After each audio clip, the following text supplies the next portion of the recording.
Welcome take गुरुच्या एका eco friendly episode मध्ये आपलं स्वागत आहे। मी आहे इको क्रुसेडर अंकित आणि अंकितचा फार लाडका असणारा हा कम्प्युटर मी आज रिसायकल करायला आणलाय। मी अमृता।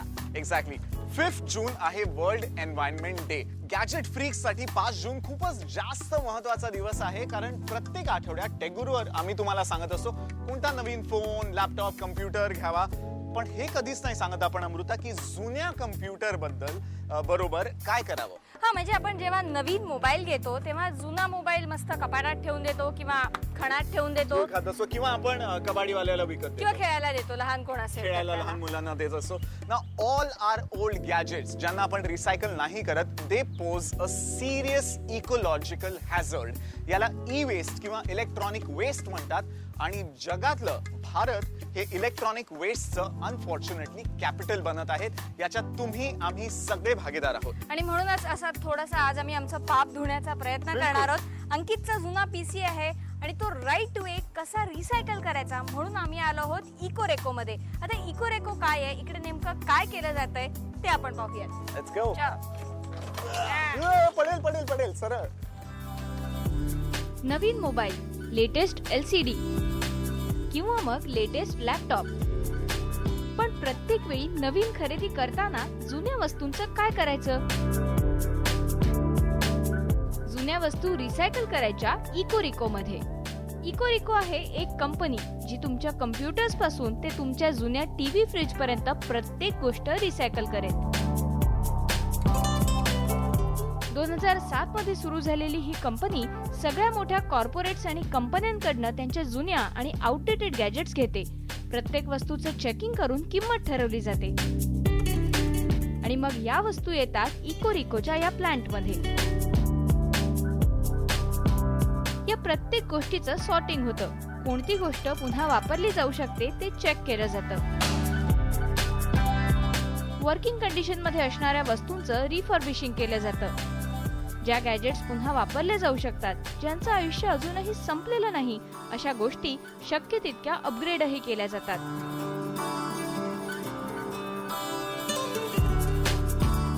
या गॅजेट्स मग पाठवल्या जातात गावांमध्ये। परवडणाऱ्या किमतीत टेक्नॉलॉजी सगळ्यांपर्यंत पोहोचावी म्हणून। आणि मग उरतात अशा गॅजेट्स ज्यांचं आयुष्य संपलंय। अशा गोष्टी मग श्रेड केल्या जातात।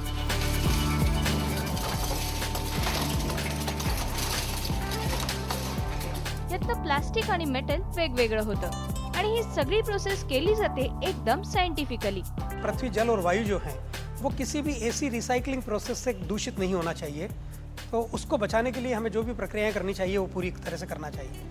रहा सवाल कि उसमें कौन कौन से तत्व हैं, तो कंप्यूटर्स के अंदर या किसी भी इलेक्ट्रॉनिक गैजेट्स में दुनिया भर के ऐसे तत्व होते हैं जो हमारे इन सभी चीज़ों को दूषित कर सकते हैं। Like if you take an example कि केबल हैं, अगर हम केबल को साधारण ढंग से केबल स्ट्रिपर के थ्रू अगर सेपरेट करें बजाय उसको जलाने के, तो हमारी वायु को हम दूषित होने से बचा सकते हैं।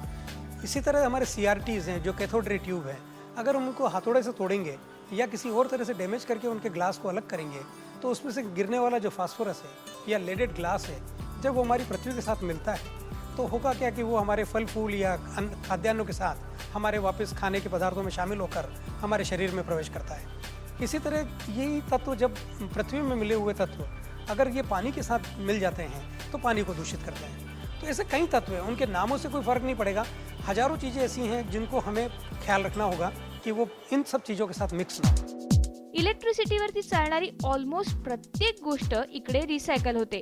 म्हणजे desktop computers, printers, scanners, music systems, laptops, TV, LCDs, mobile phones, जुने लँडलाईन फोन्स ते इंडस्ट्रियल इक्विपमेंट्स पर्यंत सगळं काही। पण या कंपनीची अडचण वेगळीच आहे, कारण या गॅजेट्स वापरणाऱ्या बहुतेकांना आपल्या या भारी भक्कम किंमत देऊन घेतलेल्या वस्तू स्क्रॅप करायला देणं कठीण जातं। जब हम किसी चीज़ को घर से निकालें तो केवल इतना देख लें कि वो कहाँ जा रही है, दैट इज़ वन। तो ये रिस्पॉन्सिबिलिटी से रिलेटेड इशू है। ऐसा ना सोचें कि यार मेरे एक कंप्यूटर से क्या हो जाएगा या उसके 100 कंप्यूटर से क्या हो जाएगा, ऐसा नहीं है। तो यहाँ कहना चाहूँगा कि हर आदमी को, हर इंसान को जो कि जनरेटर है जिसको हम मैन्युफैक्चरर कहते हैं, या ऑपरेटर है जो यूज़र है, या जो डिस्ट्रॉयर है जिसको हम रिसाइकलर कहते हैं, तो इन तीनों भगवानों को मिलकर, इन ब्रह्मा विष्णु महेश को मिलकर और इस समस्या का निदान पाना चाहिए। पण या सगळ्या गोष्टी रिसायकल करून फायदा काय? तर या प्रोसेस मधनं निघालेलं मेटल वितळून ते पुन्हा वापरलं जातं, म्हणजे खाणींमधनं नव्याने मेटल काढायची गरज नाही। मेटल सोबतच प्लास्टिकही रिसायकल होतं, जे नवीन वस्तू तयार करायला वापरलं जातं। शिवाय या प्रोसेस मध्ये कोणतेही गॅसेस किंवा धूर बाहेर पडत नाही, म्हणजे हवेचंही प्रदूषण होत नाही किंवा पाण्याचंही प्रदूषण होत नाही।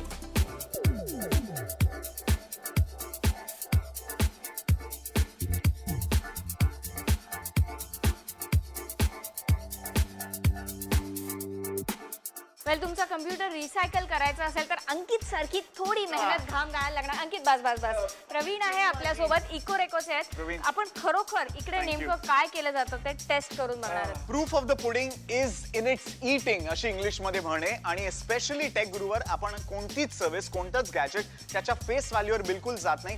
We actually test it out, आपण त्याला रिव्ह्यू करतो।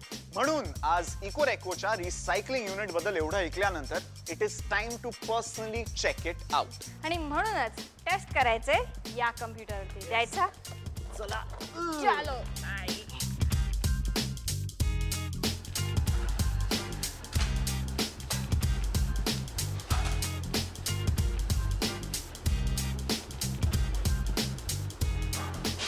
ओके, आपल्या पीसीचा प्रत्येक भाग चेक करून वेगळा करून झालाय, वायर्स वेगळ्या काढल्या, त्याचा प्रत्येक भाग या श्रेडर मशीन मध्ये जाणार आहे आणि प्रत्येकाचे तुकडे तुकडे होणार आहेत। And the shredder is here. Yes. तुम्ही बघतायत ही श्रेडरची टोपी फक्त खास स्पेशलाइज्ड ट्रेन श्रेडर्सना दिली जात असते, म्हणून अमृताकडे नाहीये, because she I don't know doesn't need protection for Okay. There is nothing दाखवता ओव्हर तुला पण देयर। नाही नाही बिलकुल नाही अमृता। ओके, सगळे पार्ट्स इकडे सेपरेट केले, प्लास्टिक मेटल सगळे ह्याच्यात जात असतं। हा श्रेडिंग बेल्ट स्पेशल आहे कारण याच्यावर एक मॅग्नेटिक बेल्ट आहे, म्हणजे जे सगळे मेटल पार्ट्स असतात ते ऑटोमॅटिकली लोहचुंबकाला इकडे चिकटून राहतात, so that the metal parts separately come out आणि प्लास्टिक पार्ट्स सगळे सेपरेटली येत असतात। So it's time to throw in Yes, everything in the start. Shredder. Okay, plastic आपल्या मॉनिटरची ही केस आहे, सीपीयू चे पार्ट्स, माउस पूर्णच्या पूर्ण आत जाईल, हार्ड ड्राईव्ह खूप जास्त इम्पॉर्टंट आहे, का ह्याच्यात खूप जास्त सेन्सिटिव्ह डेटा आहे माझा, माहित नाही किती एक्स गर्लफ्रेंडचे फोटो, ऑप्टिकल ड्राईव्ह, हे सगळं आत जाईल, क्रॅश होणार आहे, काहीच अवशेष नाही राहणार आहे। सीपीयूची केस जाम भारी आहे, कीबोर्ड, कितीतरी लेट नाईट चॅट्स मध्ये ह्याने मदत केली आहे माझी। Oh my God, kiss her goodbye. It's so emotional, this is such an emotional moment. PCB, oh my God. या कम्प्युटरचा प्रत्येक भाग, ऑलमोस्ट प्रत्येक भाग याच्यात श्रेड होणार आहे। फक्त एक भाग आहे जो श्रेड होणार नाहीये, That's right. ती म्हणजे कॅथोड रे ट्यूब आहे। खूपच सेन्सिटिव्ह पार्ट असतो प्रत्येक कम्प्युटरचा हा, आणि हा वेगळा रिसायकल करायला कम्प्युटर लागतो। मॉनिटर मधनं ही कॅथोड रे ट्यूब काढली आहे।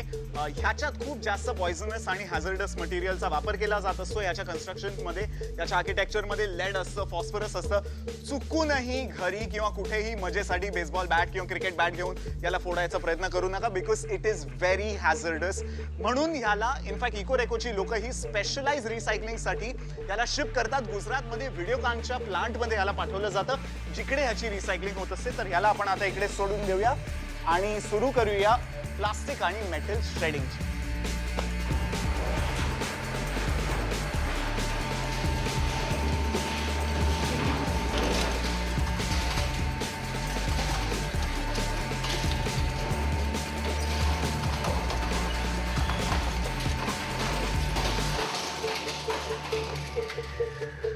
ओके, सो फायनली तुम्ही बघितलं असेल की अंकितच्या कम्प्युटरचं यातलंच काहीतरी झालेलं आहे। रडू नको रडू। नाही, I am actually very happy.